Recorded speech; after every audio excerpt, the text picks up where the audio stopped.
정치권이 연일 총선 준비로 분주합니다. 국민의힘이 비례대표 위성정당인 국민의 미래를 오늘 창당대회를 열고 공식 출범시켰습니다. 당대표로 조혜정 당 정책국장을 추대했습니다. 한편 더불어민주당의 공천 논란 잦아들지 않는 모양새인데 홍익표 원내대표가 갈등 수습에 나섰지만 사실상 공천이 어려워진 의원들의 반발이 계속되고 있습니다. 정치권 이슈 전문가와 함께 이야기 나눠봅니다. 고성국 정치평론가, 김성환 시사평론가 모셨습니다. 안녕하십니까? 어서 오십시오. 안녕하십니까? 오늘의 첫 번째 이슈 화면으로 보시죠.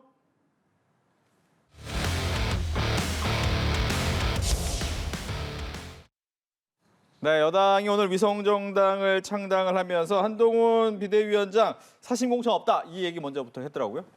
네. 한동훈 비대위원장이 정치권에 입문할 때 여의도 문법과는 다른 5천만 국민의 문법 쓰겠다고 했습니다. 그런데 그 비대위원장 지금 한 2달 가까이 되는데요. 또 국민의힘의 공천 과정을 보면 한동훈 비대위원장이 여의도 문법과의 절연뿐만 아니라 이른바 여의도 인맥과도 거의 관계가 없다고 하는 것이 확인이 돼요. 그러니까 지금 국민의힘은 시스템 공천에 의해서 그러니까 시끄럽지 않은 공천은 있을 수 없잖아요. 그래서 국민의힘에서도 이런저런 이의 제기가 있고 하지만 그러나 어느 때보다도 잘 그 정돈된 질서 있는 공천 모습을 지금 보이고 있습니다. 그것은 당 대표인 한동훈 비대위원장부터 이른바 사천을 아예 하지 않기 때문에 그렇게 되는 거라고 저는 생각합니다. 오늘 창당한 국민의 미래 그 비례정당도 한동훈 위원장이 일체 사심 공천하지 않겠다고 맨 처음 그 메시지를 냈거든요. 이 얘기는 나도 하지 않을 테니까 다른 사람도 하지 말라 이 얘기 아니겠습니까? 저는 그런 점에서 국민의 미래의 그 비례후보 공천 과정도 지금 국민의힘의 지역구 공천만큼 상당히 질서 있게 그리고 원만하게 잘 관리되고 진행될 거다 그렇게 예측합니다. 네, 비례대표를 뽑는 거 역시도 시스템으로 갈 것 같다라고 얘기를 하셨어요. 아마 제가 생각할 때는 오늘 보도 나온 것 때문에 저렇게 발언한 거 아닌가 그렇게 생각하는데요. 그러니까 지금 국민의 미래 당대표를 누구를 선정할 것이냐 대통령실하고 이른바 밀당을 했다는 거 아닙니까? 대통령실에서는 인유한 위원장을 좀 임명했으면 좋겠다 이렇게 생각을 했다고 하는데 뭐 그 보도 내용을 가지고 제가 말씀드리면 그러니까 한동훈 위원장은 그동안의 당을 내가 이렇게 지지율을 올리고 또 여론의 주목도를 만들어냈는데 인유한 위원장이 다시 오게 된다고 하면 인유한 위원장이 모든 관심이 쏠리지 않겠느냐 이런 불편함도 있었다고 하고요. 그래서 김혜지 비례의원을 출당 조치하려고 회의까지 하려고 했는데 회의 직전에 회의가 취소됐다 이런 얘기까지 전해지고 있고요. 그다음에 대통령실에서 김혜지 비례대표 의원을 임명하는 것에 대해서 좀 부정적인 의견을 냈던 것은 일종의 이제 뭐라 그럴까요? 김혜지 의원 말고 또 다른 누군가와 함께 뭔가 대표를 맡게 되는 것 아니냐. 대통령실에서 불편하게 생각했던 인사를 또 넣는 거 아니냐. 이런 것 때문에 결국은 안 되다가 당직자를 임명하는 것으로 이렇게 정리가 됐다. 이런 얘기가 전해지고 있지 않습니까?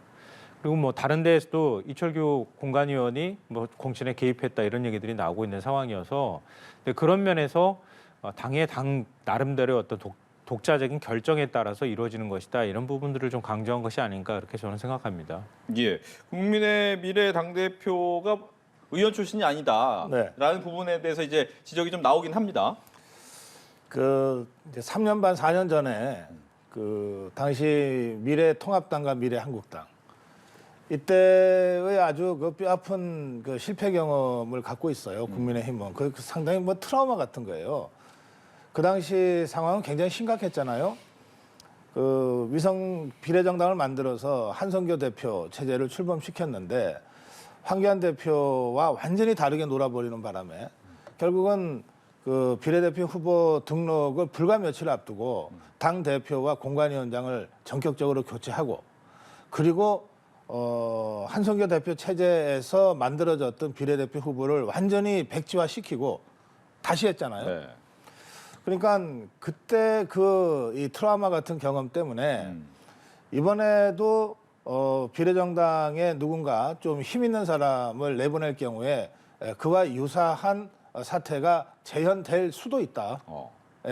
그렇다면 원천적으로 그 가능성을 차단하는 것이 좋겠다. 이제 이런 고민이 있었던 것 같아요. 그리고 사실은 그보다 더 중요한 것은요. 지금 우리 선거법상 이 한동훈 비대위원장이 불출마 선언을 했기 때문에 후보 자격이 아니거든요. 그럴 경우에는 당이 달라도 선거운동을 할 수 있게 돼 있습니다. 후보가 되면 지역구 후보건 비례대표 후보건 후보가 되면 다른 당의 선거운동을 할 수가 없어요. 그렇죠. 예. 그러니까 이제 한동훈 비대위원장 입장에서는 자신이 출마를 하지 않을 거기 때문에 후보 자격이 없으니까 국민의 미래 비례정당 선거 지원 유세도 자기가 할 수 있다고 생각하는 거예요. 그래서 어차피 지금 이 국민의힘 입장에서는 한동훈 비대위원장 중심으로 선거를 치러 간다고 하는 것이 큰 흐름 아닙니까? 그러니까 그 큰 흐름에서 볼 때 그리고 한동훈 비대위원장에 대한 국민적 지지와 이게 상당히 높잖아요. 적어도 이재명 대표보다는 높은 걸로 계속 조사가 되잖아요. 여러 조사에서. 그렇다면 굳이 중심을 두 개, 세 개 나눠서 관심 분산시킬 필요가 없다. 한동훈 중심으로 국민의힘 선거를 치르면서 자연스럽게 그 국민의 미래 선거도 함께 치를 수 있다라고 하는 판단을 한 것 같아요. 저는 그 판단은 나름 그 일리 있다고 좀 봅니다. 그런 의미에서 이번에 당직자를 당 대표 또 그러니까 국민의 미래의 당 대표, 국민의 미래의 사무총장으로 이렇게 임명을 했는데 뭐 제가 뭐 당직자들을 비하하는 것은 전혀 아니고요. 그러니까 국회의원이 아니면 역시 여의도 정치판에서는 발언권이라고 하는 게 제한될 수밖에 없잖아요. 그러니까 이런 당직자 출신이 당 대표와 사무총장을 맡으면 국민의힘의 비대위원장과 지도부의 생각과 다르게 4년 전처럼 그런 사고는 치지 않을 것이다 라고 하는 판단들을 하는 것 같아요. 국회의원은요. 초선이건 재선이건 정말 작심하고 마음 먹으면 이른바 사고라고 하는 거 칠 힘이 있거든요. 그런 점에서 저는 단단하게 다지면서 간다. 이런 의미가 있고 또 4년 전에 그 트라우마 같은 그런 기억을 원천적으로 제거해 간다. 그런 점도 있고 한동훈으로 다 선거를 치를 수 있다. 또는 그렇게 가야 된다고 하는 전략적 판단도 함께 고려된 결과라고 생각합니다. 네, 한동훈으로 가자. 이 선거제 문제 때문에 네. 뭐 위성정당 창당이 불가피하다는 점은 뭐 많은 분들이 인식하고 있기 때문에 그것도 뭐 논란의 소지가 있긴 하지만 그건 차치하고 말씀드리면요. 정당법상 이중당적이 금지돼 있습니다. 근데 지금 엄연히 법상으로는 따로 분리돼 있는 정당이거든요. 아무리 자매정당이라고 하고 위성정당이라 하더라도 그러니까 한동훈 위원장이 국민의힘 지금 당대표격인 비대위원장을 맡고 있으면서 지금 국민의 미래당에 가가지고 한꺼번에 같이 선거운동을 하는 것은 제가 볼 때는 이중당적 금지에 해당이 될 수도 있어요. 이중당적을 갖게 되면 징역 1년 이하의 처벌을 받게 되거든요. 그러니까 법조인 한동훈 위원장이 그걸 모를 리는 없을 것 같다 이런 생각이 들고요. 그러니까 선거운동을 하더라도 위성정당 만드는 게 뭐 국민의힘 입장에서는 불가피한 일이라 하더라도 노골적으로 선거운동하는 것은 저는 좀 문제가 있다고 생각해요. 아무리 당직자를 당대표로 만들어서 임명했다 하더라도 또 국민의 미래에는 국민의 미래 비례대표 순번이 있는 거란 말이에요. 그 엄연한 정당으로서의 선거 활동을 하는 게 맞는 것이지. 한동훈 위원장이 난 그 현직 의원 신분이 아니니까 두 가지 다 할 수 있다 이렇게 얘기하는 것은 자칫 위법 논란, 불법 논란이 일어날 수 있다 이런 생각이 들어요. 물론 이제 정치의 영역을 다 사법적인 잣대로 판단하기는 어렵다고 생각은 하지만 그러니까 일정하게 절제하는 것이 좀 필요하다 이렇게 생각합니다. 알겠습니다. 오해 소지가 있어서 네. 한동훈 위원장이 그렇게 얘기한 적은 없어요. 네. 제가 그렇게 해석을 하는 것이고 이것은 말씀하신 대로 국민의힘 입장에서는 불가피한 거예요. 방어적으로. 사실은 이런 그 변칙 또는 꼼수를 쓸 수밖에 없게 만든 거는 더불어민주당 아닙니까? 그 점에 대해서는 뭐 우리가 더 이상 여기서 논쟁할 필요는 네. 없을 것 같고요. 네. 4년 전에 그래서 당시에 미래한국당의 이 공천을 받지 않은 당직자들이 미래통합당에 지원 유세를 했어요. 합법적으로 했어요. 제가 그 사례를 말씀드린 거예요. 그리고 이 비례정당은 따로 지역구가 있는 게 아니기 때문에 선거운동을 할래야 할 수가 없습니다. 말하자면 지도부가 공중전하는 것밖에 없거든요. 그런데 국민들이 국민의힘이나 국민의 미래나 다 하나의 보수정당이다라고 보고 있기 때문에 그렇다면 한동훈 위원장이 국민의힘 대표로서 국민의힘 비대위원장으로서 선거운동을 해나가는 것이 결과적으로 국민의 미래의 선거운동이 되기도 하는 것이고, 그다음에 국민의 미래 쪽에서는 공천을 받는 비례대표는 국민의힘의 지역구 의원한테 가서 지원 유세를 못해요, 법적으로. 그거 제가 지적한 거예요. 그렇기 때문에 국민의 미래 쪽에서는 사실 할 수 있는 일이 거의 없어요.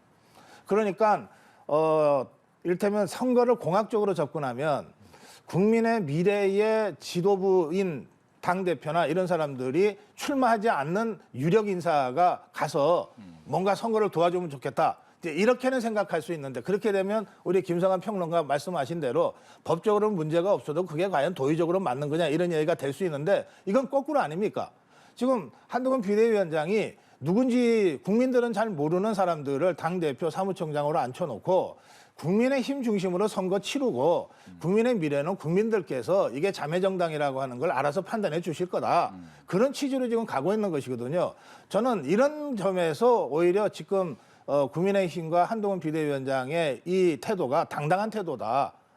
이렇게 저는 말씀드리는 것이고, 사실은 더불어민주당도 그런 정도의 자세로 해야 최소한 이 꼼수와 변칙이 불가피하게 만들어진 현실에 대한 최소한의 반성의 의미가 있는 것 아니냐. 오히려 제가 역으로 그런 제안을 드리고 싶어요. 그러니까 뭐 현실적으로 불가피하다고 하는 건 저도 인정했잖아요. 그러니까 그거는 논쟁을 하자 보면 뭐 여러 가지 이제 근본적인 문제가 나오는 것이니까 그걸 인정한다 하더라도, 제가 말씀드린 취지는 최소한 일정하게 절제하거나 자제하는 것은 필요하다. 왜냐하면 또 다른 논란을 불러일으킬 수 있잖아요. 그래서 예전에 그 국민의힘 위성정당을 만들 때 그때도 사실은 캠페인을 같이 인식할 수 있도록 한다던가 당색을 같은 톤으로 맞춘다던가 이제 그런 작업들을 하잖아요.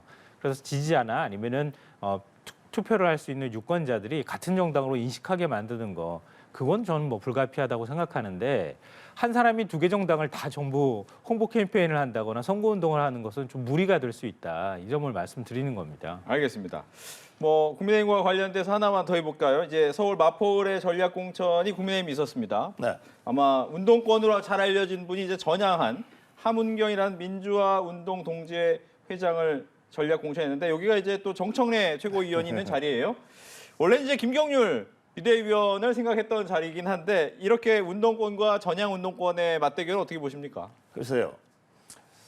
이 운동권에도 이른바 족보라고 하는 게 있습니다. 그러니까 이제 뭐 학번으로도 결정이 되고, 네. 사실은 그보다는 더 큰 사건으로 감옥 오래 살다 온 사람이 이제 그 운동권에서는 더 발언권이 세죠. 뭐 그거는 이제 농담처럼 말씀드리지만 그게 엄연한 현실이고요.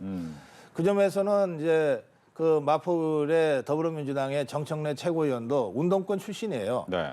그리고 함은경 이번에 전략 공천 받은 함은경 후보도 운동권 출신인데, 제가 말씀드린 그런 운동권 족보로 보면 함은경 후보가 훨씬 윗길이죠.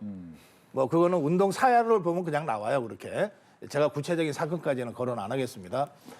그래서 저는 국민의힘 입장에서는 이를테면 이재명 대표를 겨냥해서 원희룡 후보가 가듯이 이를테면 적어도 저 사람은 이번에 우리가 좀 확실하게 이길 수 있는 후보를 내야 되겠다고 생각하는 사람들이 있을 수밖에 없어요. 253개 지역구가 다 그렇지만 따지고 보면, 그러나 그중에서도 적어도 20, 30개 지역은 그런 식으로 서로가 전략적으로 저 사람만은 안 돼 하는 사람들이 상대방한테 서로 간에 있게 마련이거든요. 근데 그럴 경우에 저는 정청래 최고위원도 국민의힘 입장에서는 좀 강력한 경쟁력을 가진 사람을 내보내야 된다라고 생각하는 그런 전략 지역일 겁니다. 그런 지역들이 몇 군데가 더 있습니다. 그런 점에서 볼 때는 이번에 국민의힘이 함은경 후보를 전략 공천한 것은 저는 나름 합리적이고 이유 있는 결정이다. 그리고 아마도 누가 이길지 모를 상당한 혼전으로 이 선거가 치러질 가능성이 매우 높아졌다. 저는 그렇게 생각합니다. 예. 뭐 운동권의 개복까지 말씀하셨으니까, 이게 85년 비무라운 선거 사건이었는데요. 그때 삼민트 위원장으로 함은경 후보가 있었어요. 그래서 이제 아마 구속됐던 것으로 알고 있는데요. 민주당의 같은 동지급인 의원이 있죠. 김민석 의원이 서울대 총학생회장으로 같이 아마 구속됐던 것으로 기억하고 있습니다. 근데 저는 사실 이렇게 86 운동권 청산론을 얘기하는 거는 조금 불편해요. 왜냐하면 나는 그때의 문제를 뭐 일종의 이제 그때 나는 운동권하고의 선을 그었다. 이제 이런 것 때문에 운동권 대 운동권이 같이 맞붙어서 싸우면 누구는 나쁜 운동권이고 누구는 좋은 운동권인 것처럼 이런 프레임이 만들어질 수 있는데요. 이게 과연 맞는 얘기인지 잘 모르겠어요, 솔직히. 왜냐하면 과거에 운동했던 건 똑같잖아요. 근데 운동을 하고 난 다음에 그 시절의 운동의 사고를 그대로 지금 갖고 있는 게 아니잖아요. 현실 정치에 다시 또 뛰어들기도 하고 또 세상이 바뀌어가면서 생각도 많이 다 달라져 있단 말이에요. 근데 그때 운동권이 지금도 운동권은 아니라는 거예요. 그러면 함은경 후보가 달라졌듯이 정청래 의원도 달라진 거죠. 지금 민주당에 과거에 민주화 운동했다고 하는 그 당시에 뭐 운동권 세력이라고 했던 사람들이 있다 하더라도 그때 그 사고를 그대로 갖고 있는 게 아니라 그때 철학적 가치나 이런 것도 지금도 많이 달라져 있을 거란 말이에요. 근데 마치 그때 있었던 사람이 지금도 똑같은 사람인 것처럼 얘기하면서 청산해야 될 대상으로 삼는 걸 국민들이 과연 어떻게 이해할까 이런 생각이 들고요. 그러니까 그래서 좀 이런 캠페인을 안 했으면 더 좋았을 뻔했다 개인적으로 그렇게 생각하고요.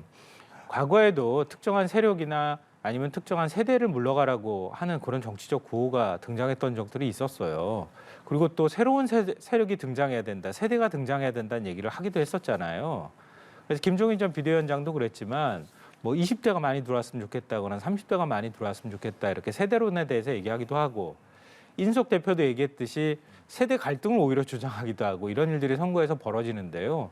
그게 실제로 선거에 유의미한 어떤 투표력으로 입증됐던 적은 별로 없어요. 그러니까 이번에도 저는 그렇게 투표력으로 입증될 것 같다고 생각하지는 않아요. 근데 물론 이제 선거의 기치를 들고 선거 캠페인 차원에서 민주당을 비도덕적인 집단이다. 그래서 청산해야 될 집단이라고 일종의 이제 야당 심판론을 제기하는 데 있어서는 뭐 유효한 캠페인이 될 수는 있겠지만 그게 실질적으로 유권자들이 표를 행사하는 데 있어서 어떤 영향력을 미칠 거라고 저는 생각하지는 않습니다. 지금 국민의힘에서 586 청산론을 얘기하는 것은 선거공학적인 측면의 접근이 아닙니다. 우선 우리 김성환 평론가 말씀하신 대로 30년, 40년 전에 민주화운동 했거나 재화운동 했던 사람들 그대로 있는 건 아니죠. 변했어요. 바뀌었어요. 그런데 바뀐 방향이 달라요. 국민의힘이 586 청산론을 얘기할 때는 그 3, 40년 전에 민주화운동을 했던 초심을 잃어버리고 더불어민주당의 이른바 옛날에 민주화운동 한때 했다고 하는 것을 훈장처럼 주렁주렁 달고 그리고 문제 제기하는 사람한테 당신 그때 뭐 했냐는 식으로 윽박 지르면서 서민의식에 젖어서 실제로는 기득권을 다 누리면서 그러면서 하는 기득권으로 전락하고 오염된 586 세대를 청산하자는 거예요. 함은경 후보는 그 밖에 여러 사람들과 함께 그 민주화운동 동지회를 얼마 전에 결성했어요. 그 민주화운동 동지회는 우리들이 잘못 부린 씨를 우리가 거두겠다고 하는 기치를 내걸고 있는데요. 뭐냐면 3, 40년 전에 건강한 민주화운동이 그 사이에 정치적으로 오염되고 기득권으로 전락해서 지금은 청산 대상이 된 이 안타까운 현실을 보고 같이 민주화운동을 했던 동지로서 그들을 이제 정치적으로 사회적으로 문화적으로 청산해내자. 그 청소를 우리가 하겠다. 이러고 나선 거거든요. 그러니까 3, 40년 전에 그대로 있는 사람은 아무도 없어요. 정청래 의원도 3, 40년 전에 정청래가 아니고 함은경 후보도 3, 40년 전에 함은경이 아닌데 그 방향은 완전히 대척점에 서로 서 있는 거예요. 그래서 우리 김성환 평론가가 보시기에는 이게 선거공학적으로 갑자기 갖고 나온 것처럼 보이지만 실제로 보수 진영 내에서는 이런 반성의 움직임들이 꽤 오래전부터 있었고 그것이 이번에 선거를 통해서 586 청산론으로 나온 것이다. 그 점도 같이 이해를 해 주셨으면 좋겠어요. 네, 뭐 제가 반박하려고 하는 건 아니고요. 민주당이 반성할 부분들이 있죠. 그리고 운동권 세력이 일종의 이제 기성 정치권에 진입을 해서 기득권이고 또 기득권에 쩔어 있는 그런 대상으로 보이게 만들었다고 하는 거, 그 부분은 성찰해 볼 필요가 있다고 생각합니다. 뭐 전적으로 동의하고요. 근데 반대로 생각하면요, 함은경 후보도 그런 사람으로 보일 수 있어요. 왜냐하면 함은경 후보도 똑같이 나이 먹고 똑같이 살아왔던 세대거든요. 근데 뒷세대들이 바라볼 때는 앞서간 세대들은 또 그렇게 보이기도 하고요. 그러니까 함은경 후보는 마치 청정한 사람인 것처럼 보이고 그렇지 않은 과거에 민주화운동했던 사람들은 다 지저분해지고 기득권화돼 있고 이런 사람으로 치부하고 이렇게 딱 선을 긋기는 굉장히 쉽지 않다고 저는 생각해요. 알겠습니다. 그러니까 저도 역시 그런 대상으로 아마 누구한테는 보일 수 있을 거라고 생각하거든요. 그러니까 굳이 뭐 정치공학적이든 아니면은 선거에 있어서 하나의 캠페인으로서는 뭐 내세울 수는 있다고 제가 앞서 말씀드렸던 것처럼 그럴 수는 있다 하더라도 실제로 우리가 가만 생각해 보면 또 세상 굴러가는 게 그건 또 아니라는 생각들을 아마 많은 분들이 저는 하실 거라고 생각해요. 네, 알겠습니다. 저희가 이제 시간이 한 10여 분밖에 없기 때문에 이제부터는 답을 조금씩 짧게 해서 많은 내용을 좀 담아보도록 하겠습니다. 두 번째 이슈로 넘어가겠습니다.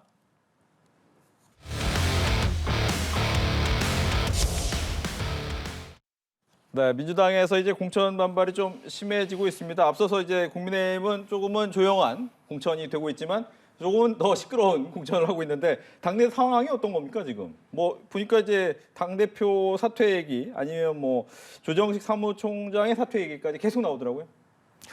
그러니까 민주당이 초기에 이제 공천 문제를 풀어갈 때 좀 좌충우돌한 측면이 있다고 생각해요. 그러니까 저도 뭐 지난번에도 말씀드렸었잖아요. 국민의힘이 상대적으로 굉장히 원만하게 공천이 진행된다. 이 부분은 좀 평가해야 된다. 이렇게 생각하고요. 그럼 많은 부분에서 비교가 되는 측면이 있다. 이렇게 보입니다. 그런데 최근에 보여지는 양태를 보면, 그러니까 민주당이 뭐 기본적으로 지난번에 지나치게 수도권에서 지나치게 많은 의석을 얻어갔던 측면도 있고요. 그리고 다선들이 주로 이제 수도권에 많이 몰려 있다고 하는 문제들도 있고 이런 상황에서 새롭게 민주당이 혁신하거나 아니면은 과거에 우리가 쉽게 표현하는 것처럼 물갈이를 한다거나 또 국민들이 정치 불신을 가졌을 때 뭔가 변화의 모습을 보이는 거에 있어서 불가피하게 의원들이 바뀌어야 할 필요도 있단 말이에요. 또 제가 보기에도 그동안에 능력을 보여주지 못했던 의원들도 적지 않거든요. 다선이든 초선이든 상관없이. 그렇다면 그 안에서 의원들을 바꾸는 작업들을 불가피하게 할 수밖에 없다고 하는데 그런 면에서는 민주당의 상징을 좀 잘못 만들었다고 보는데 그러니까 바뀌어야 할 필요가 있다고 할 때 누가 어떤 방식으로 바꿔야 되느냐, 바뀌어져야 할 것이냐 이런 부분에 대한 원칙을 기본적으로 세우는데 조금 실패했기 때문에 많은 분들한테 의심을 좀 사는 측면이 있는 것 같아요. 근데 다만 민주당에서 의원들을 컷오프시키거나 아니면 하위 평가에 들어가는 의원들이 나오거나 또 전략 지역으로 지정했을 때 일부 의원들 뭐 그 노웅래 의원도 마찬가지고 이수진 의원도 마찬가지인데요. 그런 의원들이 반발하는 것은 저는 유권자들이 보고 이거는 공천 주면 안 되는데라고 생각하시는 동의하시는 부분들도 적지 않다고 생각해요. 근데 그거를 반발하기 때문에 무조건 잘못된 겁니다라고 논법으로 연결하는 것은 저는 좀 문제가 있다고 봐요. 그러니까 뭐 이수진 의원도 그렇잖아요. 능력 저는 못 보여줬다고 생각하거든요. 노웅래 의원도 사실은 국민의힘에서 공천한다고 해도 노웅래 의원한테 공천을 하기 쉽지 않았을 거라고 저는 생각해요. 그러니까 그런 것처럼 다선 의원들도 역시 마찬가지라고 봅니다.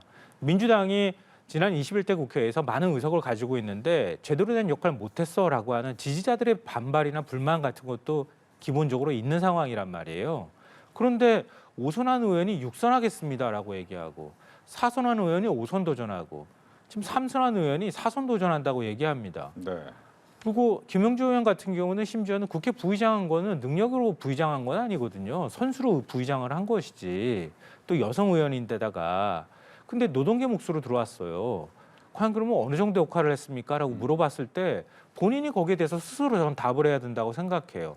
그런데 자신들은 낮은 평가를 받았다거나 아니면 일종의 물갈이 대상이 된다고 해서 무조건 반발하면은 사실은 그걸 보도하면은 시끄럽다는 이유로 공천이 잘못됐다고 평가하는 것도 또한 저는 잘못된 프레임이자 잘못된 접근법이라고 생각해요. 알겠습니다. 민주당은 뭐 이재명 대표의 사법 리스크 얘기까지 하면 그것도 또 여러 가지 논란이 있을 수 있겠지만 민주당은 이번에 좀 더 선명하게 혁신하는 모습을 저는 보여줘야 한다고 보고요. 그 사이에 좀 시끄러운 소리가 나오더라도 나중에 결과로 평가받는 모습들을 보여주면 유권자들이 이렇게 하면은 되는구나라는 인식을 좀 할 수 있을 정도까지 가면 지금 이런 공천에서 시끄러운 부분들은 어느 정도는 잠복된 주제 이슈가 될 것이라고 생각합니다. 예.